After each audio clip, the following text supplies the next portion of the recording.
for JLF Jaipur Literature Festival 2023, Swasth Banega India. We're delighted to introduce first edition, Life of an Industani, a conversation. It's Shiv Kunal Verma in conversation with Sandeep Unnithan. Life of an Industani sweeps one along breathlessly from ancient to ancient, place to place, name to name. From the arresting prologue itself, the book is brutally honest. A story that most of young India must read, for it provides an incredible ringside view of two critical events in the 1980s and 1990s that shaped the destiny of the nation. Shiv Kunal Verma, born into an army family, Verma has worked as a journalist, a filmmaker, and a writer. He worked briefly with India Today, then Associated Press, and with Sanctuary Films before he formed KaleidoIndia, a filmmaking company, in 1999. He filmed the Kargil War, and in the last decade and a half, he has authored books that include Northeast Trilogy, 1962, The War That Wasn't, and 1965, A Western Sunrise. He is now working on the seminal value education program that aims at bringing India to Indians at the school and college levels. Sandeep Unnithan is editor, News9 Plus, India's first OTT news platform. He has covered national security for 2 decades. He has authored 2 non-fiction books, Black Tornado, The Three Sieges of Mumbai, 2611, describes the military aspects of 2611 attacks. It was released as a web series, Stage of Siege, on Z5 in 2020. He co-authored Operation X with Captain MNR Samant, the first account of covert naval warfare unit run by the Naval Intelligence during 1971 Indo-Pak War. I'm delighted to have them here. Please give them a big hand. Mr. Shiv Kunal Verma and Sandeep Unnithan. Please. Welcome. Thank you.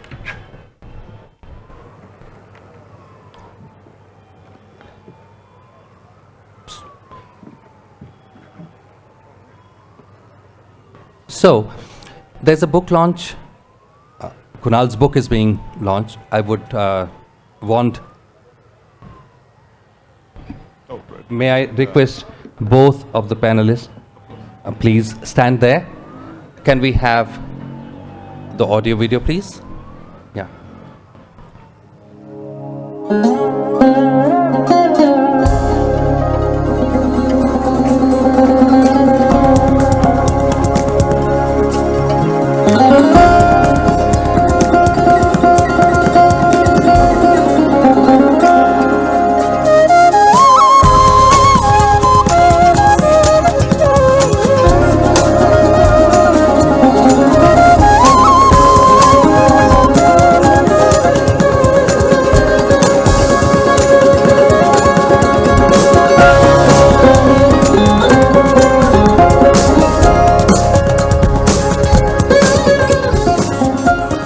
So, ladies and gentlemen, first edition, Life of an Industani, Shiv Kunal Verma in conversation with Sandeep Unnithan, both of them are on stage.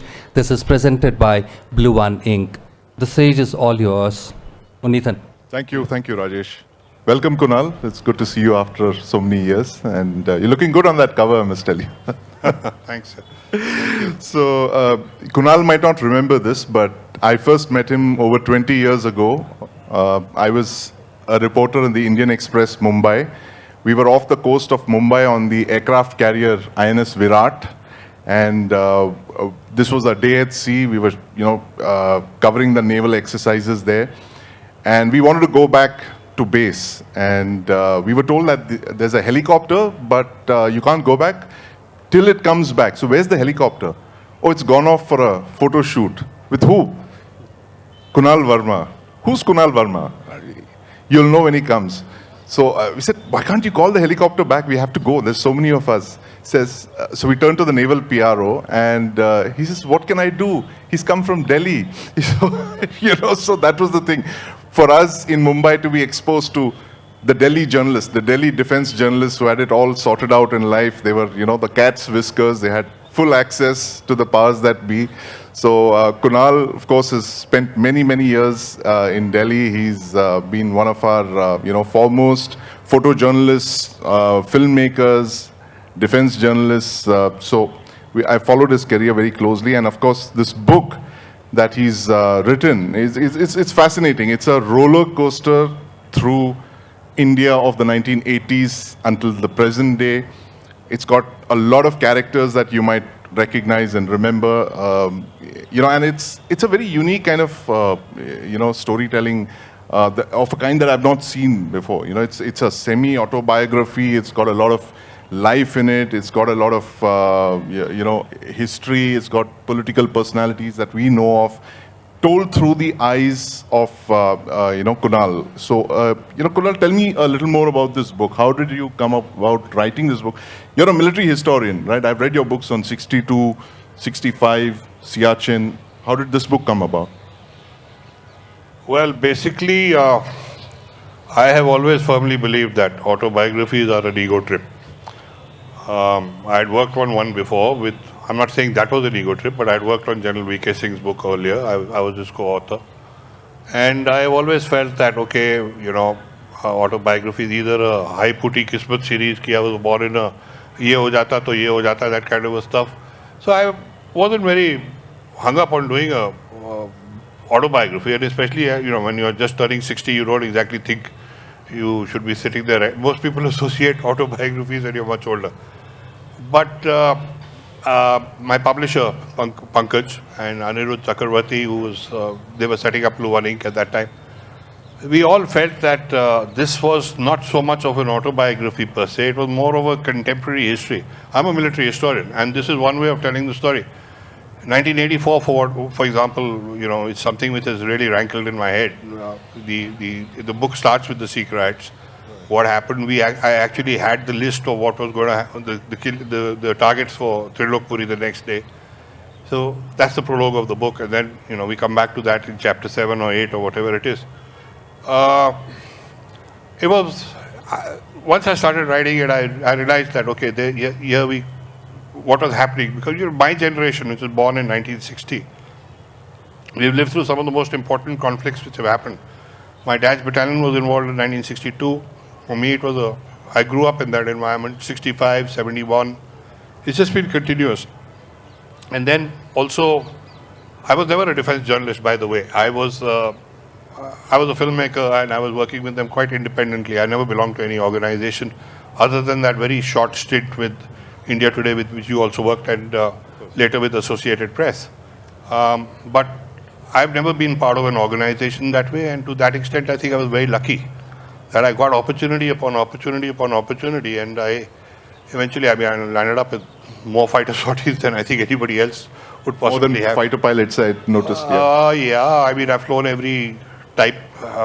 We would have also got to fly the Rafale, because when Chief Marshal Bhaduria was the chief, but unfortunately COVID happened, so we couldn't make a third film, but I would have loved to have done it. But Kunal, you mentioned the 1980s. Now, this is the interesting thing. A lot of us, I was born in the 70s.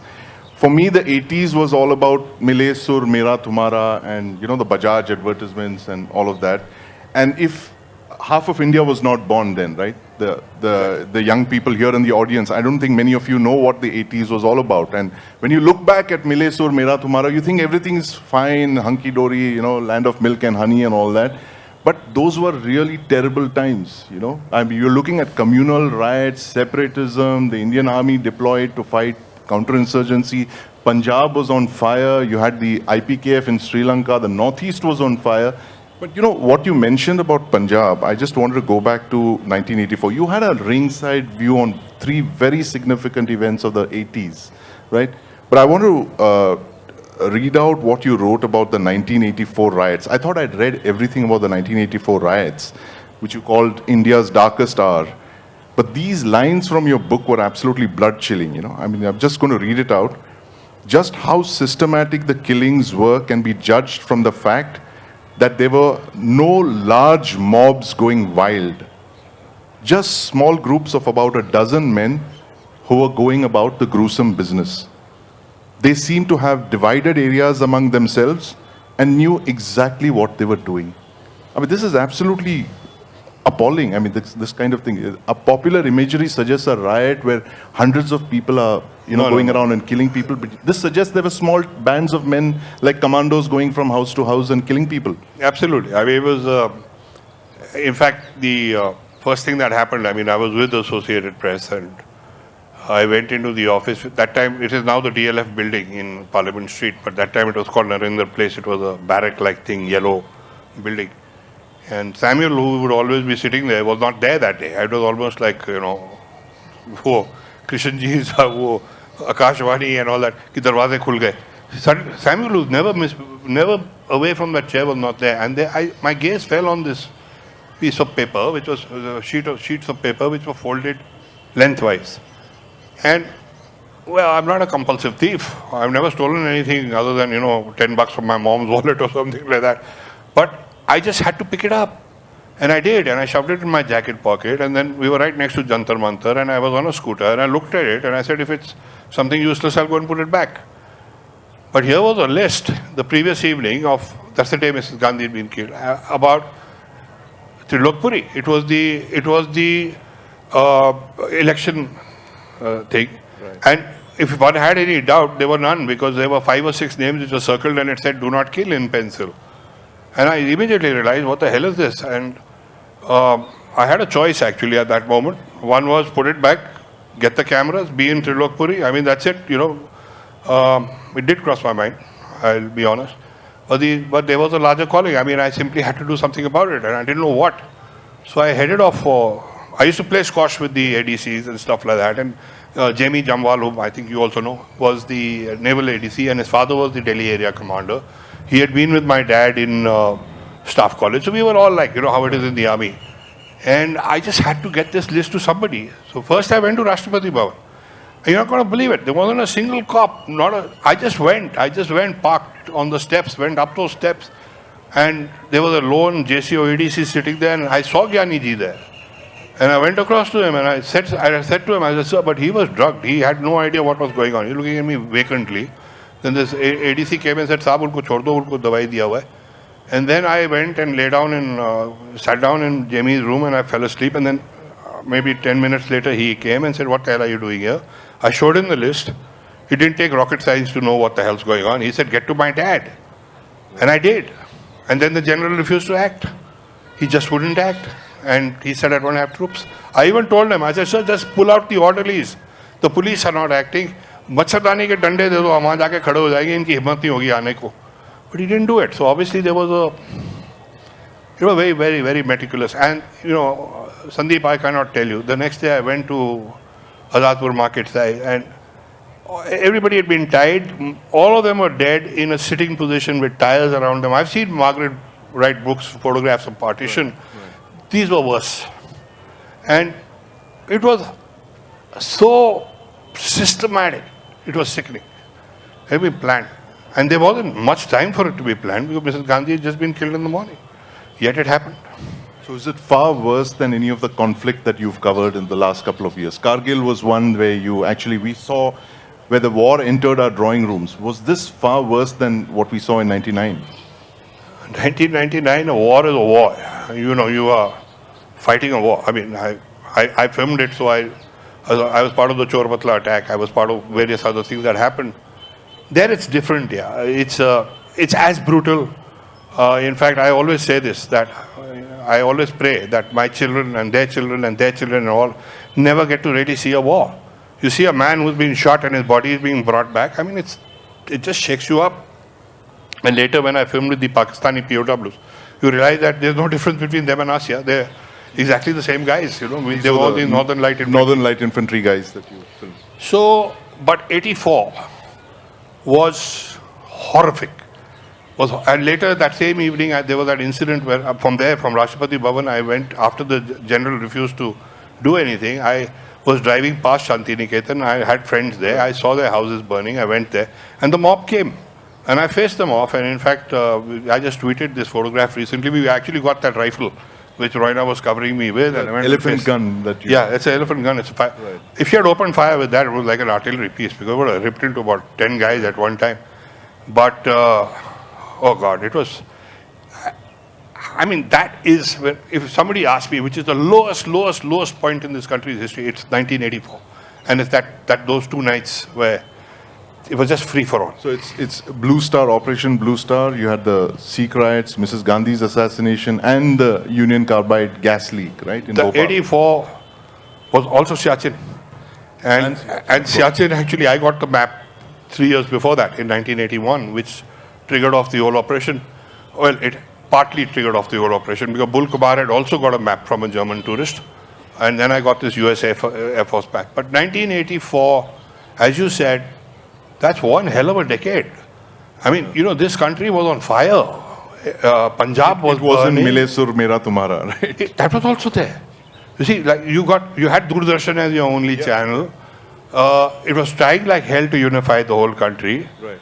And mind you, they did play a role. There was a, you know, we used to be very contemptuous, kya rahe, Doordarshan. But theek hai, they did a tremendous, this country was work in progress at that time as far as national identity was concerned. We didn't have it. See, we are from a generation where in the 60s and 70s, if you had a transistor in your house, you were an affluent society, family. You mentioned that point about the AC. This was the generation that did not know air conditioners, right? I had no idea. In fact, I used to dread air-conditioned cars because थोड़ी सी भी slope होती थी, गाड़ी used to conk it, धक्का लगाओ, you know. So if you may have, it was crazy. Right. At the age, I mean, for 1 year we had been in Fort Benning because my dad was posted with the US Army, so one was exposed to color television and ACs and all that. But if you take that out of the equation, I never seen an air conditioner till I was 21 years old. Right. And I think that was a wonderful thing. We didn't have anything, and we yet had a very full, you know, that taught you how to actually really live life to the hill.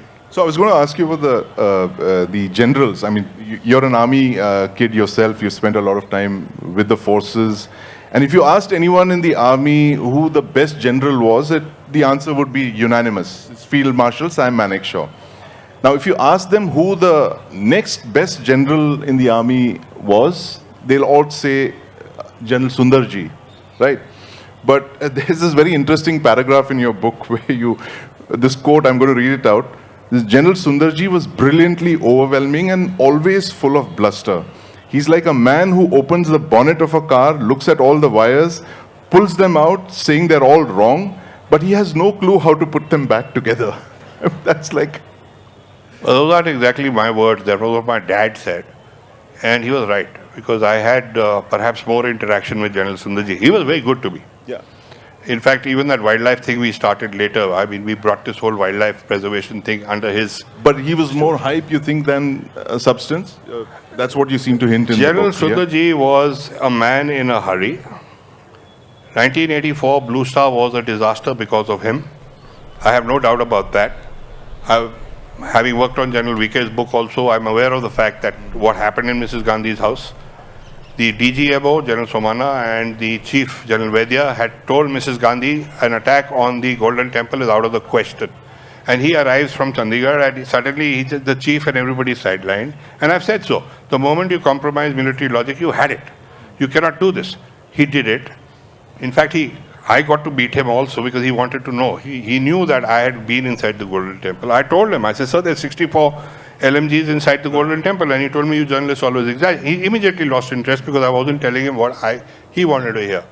He actually believed that if the army turns up at the Golden Temple, they'll all come up with their hands up. And when it didn't happen, well, you know what happened. We had to send in tanks, we had to do all kinds of stuff, and it was a disaster. Same thing happened in Sri Lanka. Right? You've gone in with pouch ammunition. You can't do this kind of a thing. And it happened again and again and again. So I know a lot of people, I'm not sure if everybody in the army still rates him as the second best chief that we've had or whatever. Every chief has brought something to the table, and the circumstances also dictate things. But when you say the best general in the Indian Army, I think you got to look beyond the chiefs also. I mean, you've got Sagat, you've got Bevur, you've got some outstanding people who did not become chiefs also. Right. And apart from the 80s, now you're moving on to the 90s when you come to the Kargil War. What was your takeaway from that? I mean, of course, you've brought it out so beautifully in your book. The first television war that we, covered, we saw the war for the first time had come into our living rooms. Tell us about your experience as a video journalist covering the war. And this was a war that's very, the Pakistanis, for instance, don't even acknowledge it as a war. Their Prime Minister recently said, we fought 3 wars with India. It's actually 4 if you count Kargil, but he was saying 3. So tell us about your experiences about, covering Kargil. How much of a kick in the guts was it? Well, I'll tell you something interesting. Philip Rajkumar, who built the Tejas, the LCA, had done the RCDS course with Musharraf. And they had their get-together when he was the president, and Philip was going. And Philip, I've flown with Philip a lot, and great guy. So he said to me, his typical laid-back way of talking, I'm going to Pakistan. How about giving Musharraf your Kargil film? So I said, sure, why not? So I gave him 2 CDs to take with him. Musharraf put Air Marshal Philip Rajkumar in the presidential house. He never shifted from Army House. He always stayed in Army House. But in presidential house, he also had a study. So when Philip got a chance, he walked across with my Kargil film to give him, that same film which we had actually briefed Clinton with earlier. And he gives it to Musharraf. And Musharraf looks at it and he says, this is that bastard who was on yours. I mean, the Kargil War was India's first televised war, of course, yes. But the fact is that I think there's a lot of hype around that also. Firstly, I have reservations of even calling it a war. It's more of a conflict, right? It's not taking away from the heroism of everything that happened, but it's a very limited action. It's actually, they came in, they occupied certain heights, we showed a lot of resolve, we went in, we kicked them out. But it's not a war. But that's what you said about the 62 war also in your book. I found that very interesting. You're saying that wasn't a full-fledged war. I think we've hyped it up more than what it was. Well, 62, of course, as you know, we had 1 brigade deployed in Nifa. 1 brigade is 3,000 soldiers. Yeah, and it's like we had 2 Rajput, you had 9 Punjab, 4 Grenadiers had just moved in.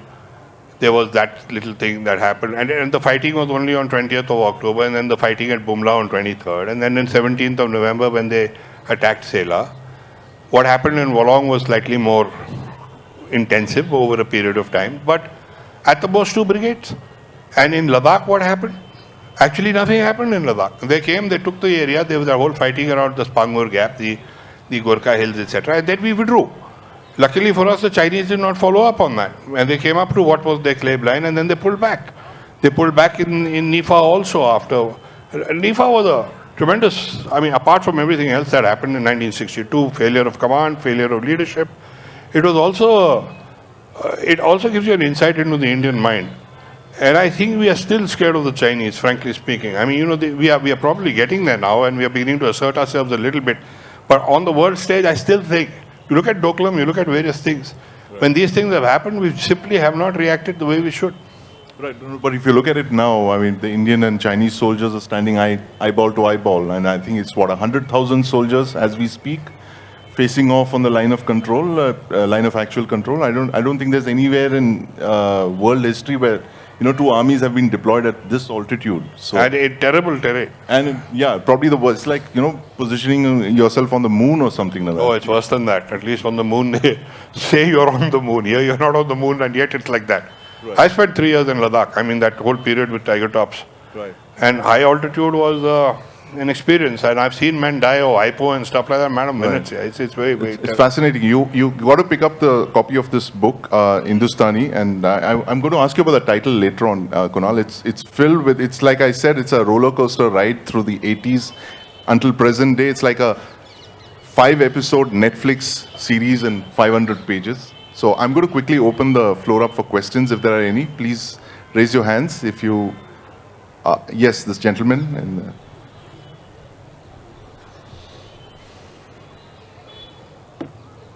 Sir, welcome to Jaipur. I want to ask you that there is distance between the Hindustani or Hindustani. What do you have differences between the, because you have selected the Hindustani and the Hindustani. why the title? What the title between this? It's not a typo error, as somebody once said on Twitter, कि ये तो किताब कैसी किताब है, कि इसका तो H ही गिर गया. But look, the way I see it, actually the original title I wanted was 6 Degrees of Separation. Sir. But then we felt, I realized there was a film by that name, so that was one issue. And then I felt we needed something which actually caught the spirit of what the book was all about. Sir. You've got Hindustanis, you've got Pakistanis, you even have the odd Khalistani, and you have all kinds of Afghanistanis. I said, Hindustani bhi dal dete into the mix. Let's see what happens.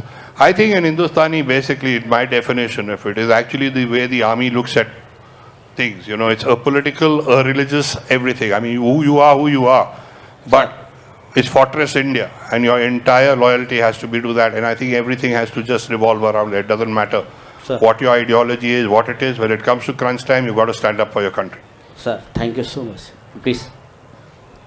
Any other questions?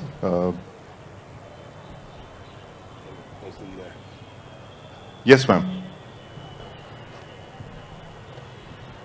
Can you hear me? Yeah. Yes.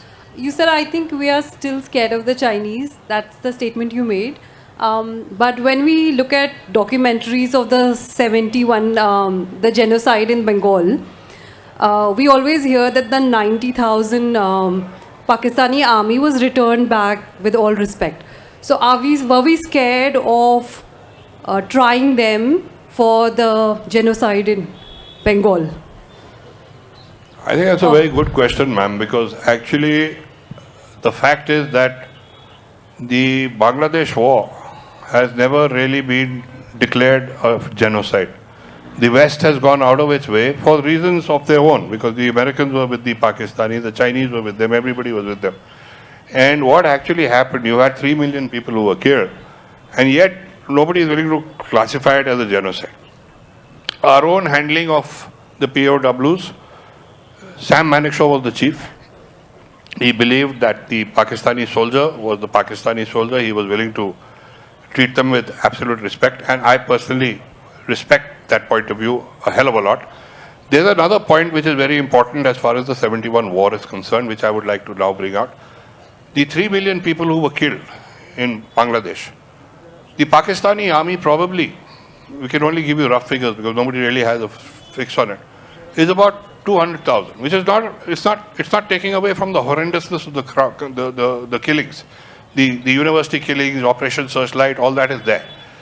But the bulk of the killings, 2.8 million to 3 million people were actually killed by the Razakars. And who are the Razakars? The Razakars were the paramilitary forces within East Pakistan. So there's a lot of dynamics here which have to be looked at. Yes, it's a pity that the Pakistani army was not brought to trial. I think some of the generals should have been tried. But don't forget one thing, ma'am. Bhutto was playing this card to the hilt. He has actually openly, he let the Indian intelligence agencies know that if you try the Pakistanis, we will kill Mujib. And bringing Mujib back alive was a very, very important factor. I can't hear you, ma'am. Sorry. I'm sorry, that's all we have time for. Thank you very much, ladies and gentlemen. And do get copies of Kunal's book, and he's available to sign copies. Thank you very much. Thank you for your time. Thank you very much. Thank you so much. Give them a big hand. Shiv Kunal Verma and Sandeep Unnithan. I'm sorry we didn't have more time for your questions, but I'm sure the authors are around and you can catch hold of them, ask as many as possible. There